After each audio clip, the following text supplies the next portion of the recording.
Parallel twin engines and cruiser motorcycles are usually a match made in heaven. After their stint with the Hunter 350, Royal Enfield have gone back to the basics and reintroduced the Super Meteor name with their parallel twin engine. Hello and welcome to Trice Park. This is Bharadwaj and finally we have got our hands on the Super Meteor 650. We have reviewed this on the city streets, highways and also on long journeys, and it is time for us to tell you what this motorcycle is all about. Let's get started.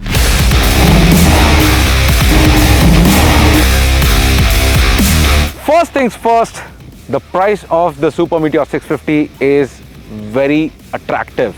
It is the most affordable 650cc cruiser motorcycle in India right now. There are a couple of variants that are available. What you see here is the Interstellar, and you have something called a Celestial, which is a touring version of the Meteor 650, which gets the windscreen and it gets the backrest and it gets a touring seat as well. Now the prices for the Super Meteor 650 ranges from 4.5 lakh to 4.8 lakh on road in Bangalore, and with that you also get a ton of accessories from Royal Enfield. That's part of their make it your own program, so you can customize the motorcycle, add the bits that you want, including a sump guard which is offered as an accessory as well. So these are all the important bits of the Super Meteor 650. Now let us move on to its design. From the side angle, it absolutely looks massive. The wheelbase of the Super Meteor 650 is over 100 mm longer than the Continental GT, and that is clearly seen in its sheer size and the dimensions of it. And especially when you talk about cruiser motorcycles, you generally find a longer wheelbase with a steep rake of the steering, and that is clearly seen.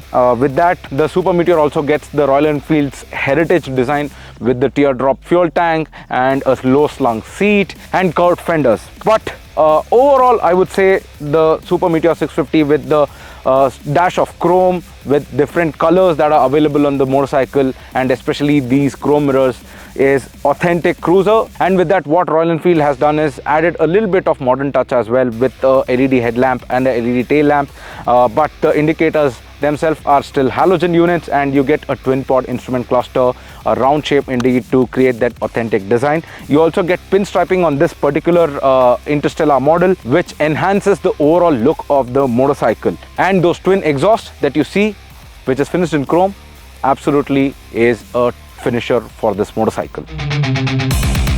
On that note, let me start the motorcycle and make you guys hear the exhaust note.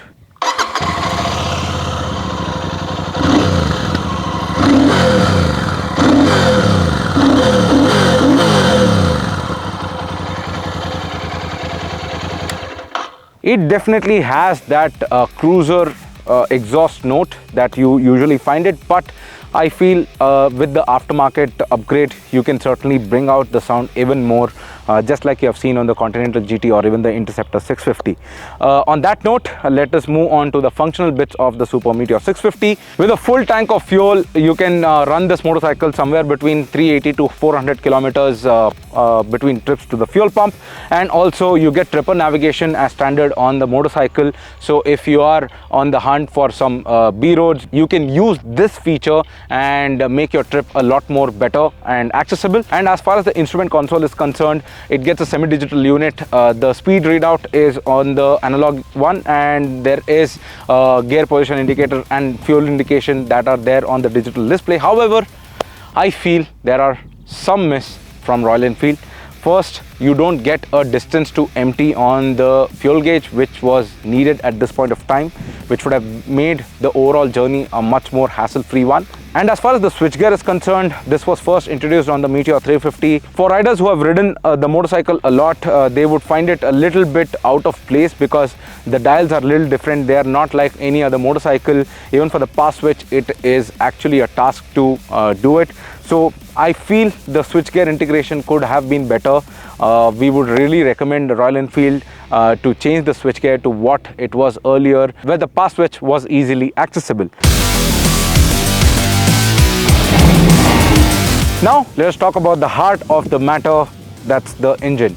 So the Super Meteor 650 is powered by the same parallel twin unit, the oil-cooled one.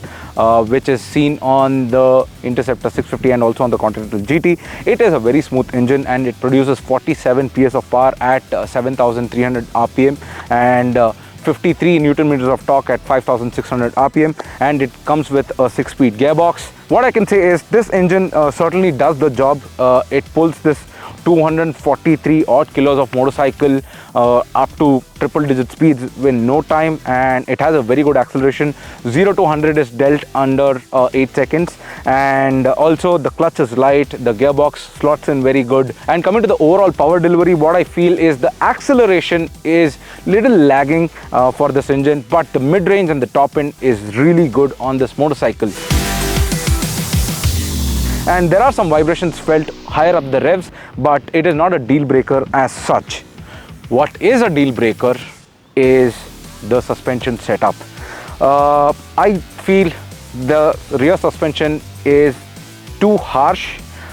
If you go over potholes or even slightest of imperfections on the road, it is felt and it is amplified because of lesser travel. The rear suspension gets only like 101 mm travel and it is very stiff.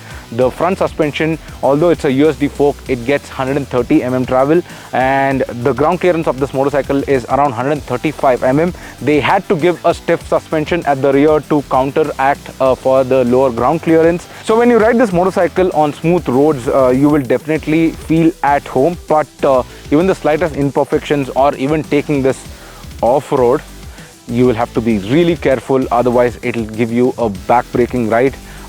We have ridden this motorcycle for quite some time. I feel with the preload you can still play around a little bit to make it a little softer or a little better, but it won't change much. We would really urge Royal Enfield to rework on the suspension, at least for the rear, where the rides are done a lot more smoother on Indian road conditions.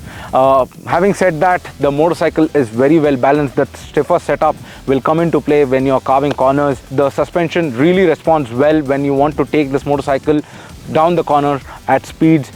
It is very well balanced, and that weight also comes into play. The rider sits lower down the bike and the center of gravity is also very good. So when you're taking bends on this motorcycle, you can really feel confident about it, and the tires also respond very well. You get a fatter section tire at the rear. And finally, coming to the pillion comfort, as I told, they would be feeling that stiffer suspension setup a lot more than the rider. With the Celestial model, you at least get a backrest where the pillion can find some comfort in it.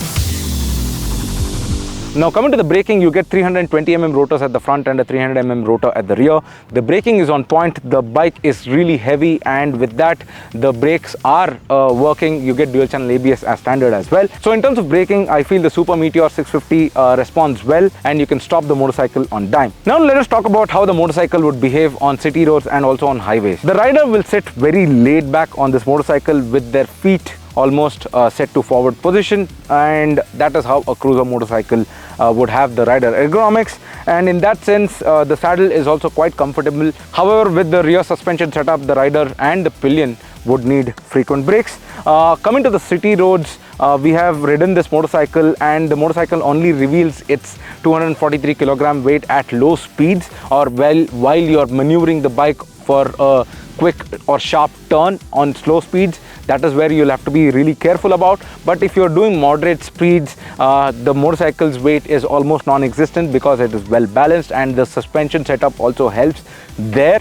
But on highways, you can really relax yourself and ride this motorcycle for longer hours, where you can munch miles for a longer time and do quick interstate travels as well.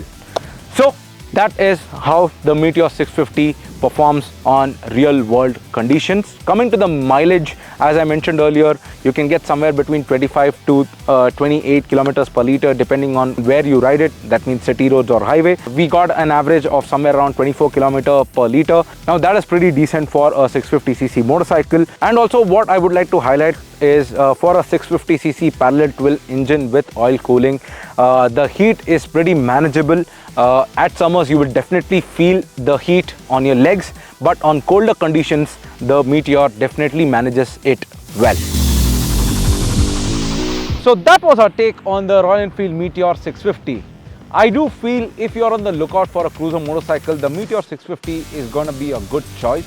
However, having said that, Royal Enfield, there is room for improvement, especially in terms of rear suspension setup. Like and share this video and do subscribe to Drive Spark if you haven't done it already. This is Bharadwaj and that is the Super Meteor 650, and I shall see you in the next video.